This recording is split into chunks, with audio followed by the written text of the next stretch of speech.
ইসলামী আন্দোলন বাংলাদেশ গুপ্ত রাজনীতি করে না। জোট চলতেছিল মদিনার দিকে, যখনই স্টিয়ারিং ছিনতাই করে আমেরিকার দিকে চলে গেছে, ইসলামী আন্দোলন সেখান থেকে সরে গেছে। আপনারা ভেবেছেন ইসলামী আন্দোলন বাংলাদেশ নিঃশ্বাস হয়ে গেছে, তারা বিলুপ্ত হয়ে গেছে? না, ইসলামী আন্দোলন বাংলাদেশকে পরিকল্পিতভাবে হারানো হয়েছে। ইসলামী আন্দোলন নাহমাদুহু সাল্লি আলা রাসূলিহিল কারীম, আম্মা বা'দ, ওয়া আউযু বিল্লাহি মিনাশ শাইতানির রাজীম, বিসমিল্লাহির রাহমানির রাহিম। فإذا قضيت الصلاة فانتشروا في الأرض وابتغوا من فضل الله واذكروا الله كثيرا صدق الله العلي العظيم وصدق رسول النبي الكريم। ইসলামী শ্রমিক আন্দোলন কর্তৃক আয়োজিত আজকের সমাবেশের সম্মানিত সভাপতি, কেন্দ্রীয় নেতৃবৃন্দ, সকল স্তরের শ্রমজীবী ভাইয়ের আমার, ইসলামী আন্দোলন বাংলাদেশ ইসলাম দেশ মানবতার কল্যাণে কাজ করে। তার অংশ বিশেষ শ্রমিকদের অধিকার নিয়েও তারা কাজ করে।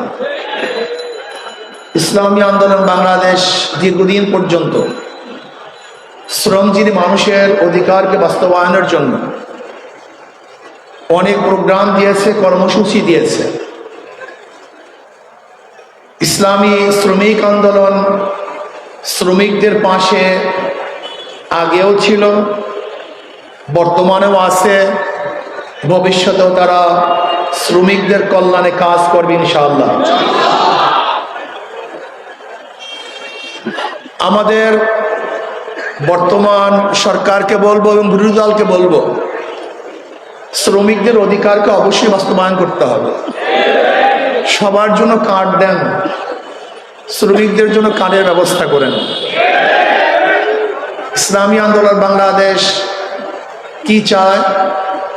শ্রমিক এবং মালিকের মধ্যে সমন্বয়ে সুন্দর পরিবেশ সৃষ্টি করতে চায়।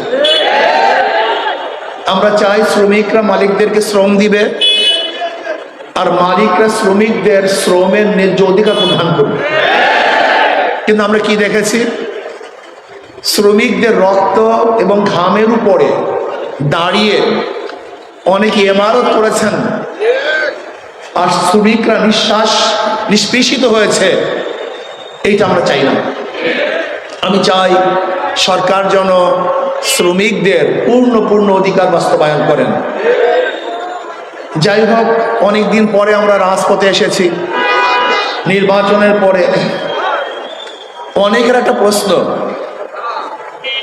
যে ঐক্যের জন্য আহ্বান করেছেন আপনারা, প্ল্যাটফর্ম গড়েছেন আপনারা,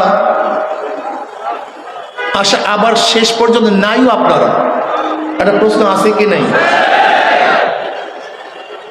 ইসলামী আন্দোলনের সম্মানিত আমির ইসলামের পক্ষে একটা বাক্সের জন্য আহ্বান করেছিল। স্টিয়ারিং এ পীর সাহেব চরমনাই ছিলেন। আমাদের শ্রদ্ধাভাজন আমির সেই জোটের স্টিয়ারিং এ ছিলেন। জোট চলতেছিল মদিনার দিকে, যখনই স্টিয়ারিং ছিনতাই করে আমেরিকার দিকে চলে গেছে, ইসলামী আন্দোলন সেখান থেকে সরে গেছে।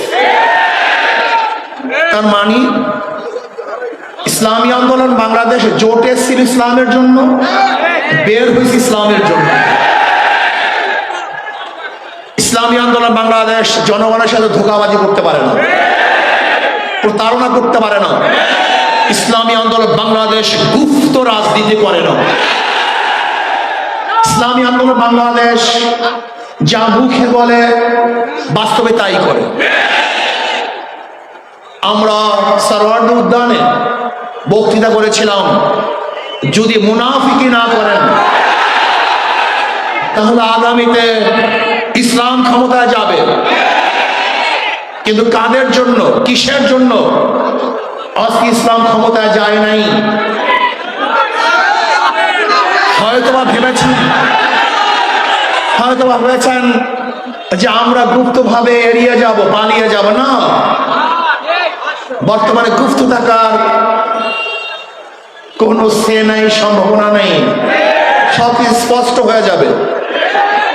ইসলামী আন্দোলন বাংলাদেশ ইসলামের জন্য রাজনীতি করে, ক্ষমতার জন্য নয়। ইসলামী আন্দোলন বাংলাদেশ ইসলামের জন্য ক্ষমতা ত্যাগ করতে পারে, কিন্তু ক্ষমতার জন্য ইসলাম ত্যাগ করতে পারে না। ইসলামী আন্দোলন বাংলাদেশ ইসলামের জন্য ক্ষমতা ত্যাগ করতে পারে, কিন্তু ক্ষমতার জন্য ইসলাম ত্যাগ করতে পারে না। আজকে আমরা পার্লামেন্ট কি দেখতেছি, আবারও কে রাজাকার না, এটা প্রমাণ করার জন্য সময় ব্যয় করা হচ্ছে।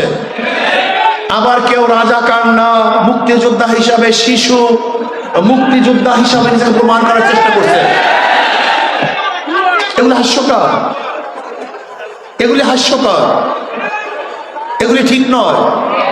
আবার কেউ মুক্তিযোদ্ধার পরিবার হিসাবে নিজেকে পেশ করছেন। সত্য বললেই হয়, আপনার পরিবারের মধ্যে কে কে মুক্তিযোদ্ধা ছিল, তাহলে জাতি স্পষ্ট মেসেজ পাবে যে অমুক মুক্তিযোদ্ধা ছিল। আমার পরিবারের লোক মুক্তিযোদ্ধা, কে কে মুক্তিযোদ্ধা, কোথায় যুদ্ধ করেছেন, কোথায় শহীদ হয়েছেন বলে দেন, তাহলে অস্পষ্ট থাকবে না। আপনারা আগরতলা ষড়যন্ত্র মামলার বিরুদ্ধে কথা বলবেন, আবার ৭১-এর স্বাধীনতার বিপক্ষে কথা বলবেন, এই দুইটা হয় না। আজকে এক দলের নায়েবে আমির কোরআনী শাসনের জন্য সংসদে বক্তব্য দিয়েছেন। আমি আশা করব শরিয়ার পক্ষে বা কোরআন ও সুন্নাহর পক্ষে যেন ওই দলের আমির বিল উত্থাপন করেন, সংসদে কথা বলেন, আলোচনা করেন, এবং কোরআন ও সুন্নাহর আইন পাশ না করলে তারা যেন সংসদ ত্যাগ করেন, ওয়াকআউট করেন। এইটা আমরা দেখতে চাই। এই ফাঁকিবাজি আমরা দেখতে চাই না। নায়েবে আমির থেকে কথা তুলবেন, আবার নিজেরা বলবেন প্রচলিত আইন আমরা দেশ চালাবো। আমরা দেখেছি বর্তমান সরকারি দলের কোন এক মন্ত্রী তিনি বক্তব্য দিয়েছেন, আপনি স্পষ্ট করেন যে প্রচলিত সংবিধানে দেশ চালাবেন, প্রচলিত সংবিধান চান না শরিয়া আইন চান, আপনি স্পষ্ট করুন। আমরা আজকে জনসভার থেকে বিরোধী দলকে স্পষ্ট বক্তব্য দেওয়ার জন্য অনুরোধ করছি, আপনারা কি চান? আপনাদের দলের কেউ বক্তব্য দিবে যে আমরা কোরআনী শাসন চাই, কোরআনী আইন চাই, আবার ওই দলের কেউ বক্তব্য দিবে যে আমরা গণতন্ত্র প্রতিষ্ঠা করার জন্য আন্দোলন করেছি, সংগ্রাম করেছি। কি আজীব ব্যাপার! গণতন্ত্র প্রতিষ্ঠা করার জন্য সংগ্রাম, আন্দোলন আর কোরআনী শাসন তো এক না। আপনারা কি করতে চান স্পষ্ট বলুন, সবার বক্তব্য যেন এক হয়। আপনারা এখানে অনুকুচুরি করবেন, এটা হতে পারে না। আজকে আমরা দেখেছি অনেক বক্তব্য, কেউ কেউ বলেছেন যে ছাত্রলীগের মধ্যে যে হেলমেট বাহিনী ছিল তারা কারা। এই প্রশ্ন আসছে। যদি কোনো একদিন কেউ বলে যে হেলমেট পরিহিত লোকগুলি অমুকে ছিল, আপনারা কি জবাব দিবেন? সব ভালো ভালো না, বেশি ভালো ভালো না, বেশি রাজনীতি ভালো না। ইদানিং আমরা দেখেছি আপনাদের অতি রাজনীতিতে বিভিন্ন চোরা বালিতে আপনারা আটকিয়ে যাচ্ছেন, এর থেকে বের হতে পারবেন না। আগে বক্তব্য স্পষ্ট করুন। ইসলামী আন্দোলন বাংলাদেশের বক্তব্য স্পষ্ট। ইসলামী আন্দোলন বাংলাদেশ কি চায়? কি চায়? ইসলাম হুকুমত চায়। বাস ক্লিয়ার কাটতে কোনো বক্তব্য নেই। আজকে হোক কালকে হোক ইসলামী আন্দোলন বাংলাদেশ ইসলাম হুকুমত চায়। এই জন্য তারা কাজ করবে। বলতে পারেন বিগত নির্বাচন আসলে জনগণের নির্বাচন হয় না, কোয়ালিশন নির্বাচন হয়েছে, চুক্তিবদ্ধ নির্বাচন হয়েছে। দেখেন আশ্চর্য বিষয়, বিরোধী দল সংসদ দাঁড়িয়ে বলে আমরা বিরোধী দল না, আবার সরকারি দল তারা বলে না আপনারা বিরোধী দল, আপনারা বিরোধী দল না, এই বক্তব্য আপনাদের ঠিক না। আজীব ব্যাপার। চিকিৎসাই পায় না, না সরকারি দল না বিরোধী দল, চুক্তিবদ্ধ তো। কেন সরকারি দলের সাথে বিরোধী দলের সাথে চুক্তি হয়েছে, আপনাদের এত সিট, আপনাদের এত সিট। গত নির্বাচন ভাগাভাগি নির্বাচন হয়েছে, জনগণের ভোটে নির্বাচন হয়নি। বলতে পারেন কিভাবে? এই বক্তব্য তো বিরোধী দলের প্রধান তিনিও বলেছেন, আবার অন্য অন্য হাজারো বক্তারা এবং জ্ঞানীরা বিগত অন্তর্বর্তী সরকারের দায়িত্বশীলরা বলেছে যে গত নির্বাচনটা কিভাবে হয়েছিল এটা তারা স্পষ্ট করেছেন। কিন্তু ইসলামী আন্দোলনের রেজাল্ট কি হয়েছে এটা দেখার বিষয় না, বরং আমি বলবো ইসলামী আন্দোলন বাংলাদেশকে ষড়যন্ত্র করে হারানো হয়েছে ইসলামের পক্ষে থাকার কারণে। আমি বর্তমান জনাব প্রধানমন্ত্রী তারেক সাহেবকে বলবো, বিএনপির ইশতেহার দিয়েছে, সেই ইশতেহার যেন বাস্তবায়ন হয়। প্রাইমারি স্কুলে যদি ইসলামী শিক্ষক নিয়োগ দেওয়া হয় এবং কওমি ওলামায়ে কেরামকে প্রাধান্য দেওয়া হয়, এই ইশতেহার অবশ্যই আপনাকে বাস্তবায়ন করতে হবে। ইদানিং আবারও বিগত সরকারের মতো জঙ্গি নাটক সাজানো হচ্ছে।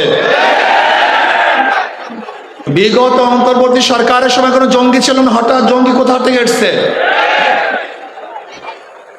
আপনি কি জনগণকে অন্ধ মনে করেছেন? আবারও সেই জঙ্গি নাটক, আবার সেই সন্ত্রাসী হামলা, আবারও দেশটাকে ধ্বংস করার চক্রান্ত চলতেছে। আপনারা বক্তব্য দিয়েছেন মদিনা সনদ অনুযায়ী দেশ করবেন, আমরাও চাই আপনাদের বক্তৃতা অনুযায়ী সেই মদিনা সনদ অনুযায়ী দেশ পরিচালনা করেন। মুখে বলবেন একটা, বাস্তবতা হবে না, জনগণ তা মেনে নিবে না। আপনারা ভেবেছেন ইসলামী আন্দোলন বাংলাদেশ নিঃশ্বাস হয়ে গেছে, তারা বিলুপ্ত হয়ে গেছে? না, ইসলামী আন্দোলন বাংলাদেশকে পরিকল্পিতভাবে হারানো হয়েছে। ইসলামী আন্দোলন ইসলামী আন্দোলন বাংলাদেশ হারার জিনিস নয়, এটা ধ্বংস হওয়ার জিনিস নয়। ইসলামী আন্দোলন বাংলাদেশ বিশ্বাস করে ওয়ালা তাহিনু ওয়ালা তাহজানু ওয়া আনতুমুল আ'লাউনা ইন কুনতুম মুমিনিন। ইসলামী আন্দোলন বাংলাদেশ বিশ্বাস করে আগামী দিনে ইসলাম নিয়ে বাংলাদেশ ইসলামী রাজনীতি করবে ইসলামী আন্দোলন বাংলাদেশ। ধোঁকাবাজি ছলনার নামে ইসলামী রাজনীতি বাংলাদেশের মানুষ আর গ্রহণ করবে না ইনশাআল্লাহ। আমি বিশ্বাস করি ইসলামী আন্দোলন বাংলাদেশ এমন এক অবস্থায় আছে, তার স্পষ্ট এক বার্তা জাতির কাছে দিয়েছে, তারা কি চায়? ইসলাম হুকুমত চায়। তাদের মুখের মধ্যে ইসলাম হুকুমত, তাদের অন্তরের মধ্যে ইসলাম হুকুমত, তাদের কর্মসূচির মধ্যে ইসলাম হুকুমত। আমি বিশ্বাস করি ইনশাআল্লাহ আজকে হোক কালকে হোক একদিন না একদিন ইনশাআল্লাহ ইসলাম হুকুমত দেশে হবেই হবে, হবেই হবে, হবেই হবে ইনশাআল্লাহ। আমি বিশ্বাস করি যদি আমি শহীদি কামনা নিয়ে বিছানায় মৃত্যুবরণ করি আমি শহীদ হব, আর শহীদের তামান্না না নিয়ে রণাঙ্গনেও যদি দুনিয়ার কোনো স্বার্থে মৃত্যুবরণ করি আমি শহীদ হব না। ইসলামী আন্দোলন বাংলাদেশ ইসলাম হুকুমত কায়েম করার জন্য যদি চেষ্টা করে, যেরকম হারাম রাদিয়াল্লাহু তাআলা শহীদ যখন করা হয়েছিল তিনি তখন বলেছিলেন ফুস্তু রব্বিল কাবা, রব্বে কাবার কসম, আমি সফল হয়ে গেছি। যখন শহীদ হয়েছিলেন তিনি তখনও শহীদ হওয়ার সময় বলছেন সফল হয়েছে। ঠিক আমি বিশ্বাস করি ইসলাম হুকুমত কায়েম করার জন্য যদি আমি দুনিয়ার থেকে বিদায় হই, আমার নিঃশ্বাসকে ত্যাগ করি এবং আমি যে রক্ত দিয়ে শহীদ হয়ে যাই, যদি হুকুমত নাও দেখতে পারি আমি কামিয়াব হব ইনশাআল্লাহ। ইসলাম হুকুমত কায়েম করার জন্য আজকের থেকে আবার আমরা পুরো দমের সাথে নেমে পড়বো, সবাইকে দাওয়াত দেব, সমস্ত মানুষকে আহ্বান করব ইসলাম হুকুমত কায়েম করে বাংলাদেশে গণবিপ্লব করবে ইনশাআল্লাহ। আজকে হোক কালকে হোক এদেশের মানুষ ইসলাম হুকুমতের জন্য রাস্তায় নামবে ইনশাআল্লাহ, কোনো সন্দেহ নাই। কাজে আসুন ইসলাম হুকুমাতের জন্য আজকের থেকে আবার নতুন উদ্যমে আমরা কাজ শুরু করব। নহে সমাপ্ত কর্মমোদের অবকাশ কোথায়, বিশ্রামের আমরা হেরে যাব না, থেমে যাব না, থমকে যাব না, রাজপথে লড়াই করবে ইনশাআল্লাহ। আল্লাহ আমাকে এবং আমাদের সবাইকে রাজপথে ইসলামের জন্য, ইসলাম হুকুমাতের জন্য লড়াই করার তৌফিক দান করেন।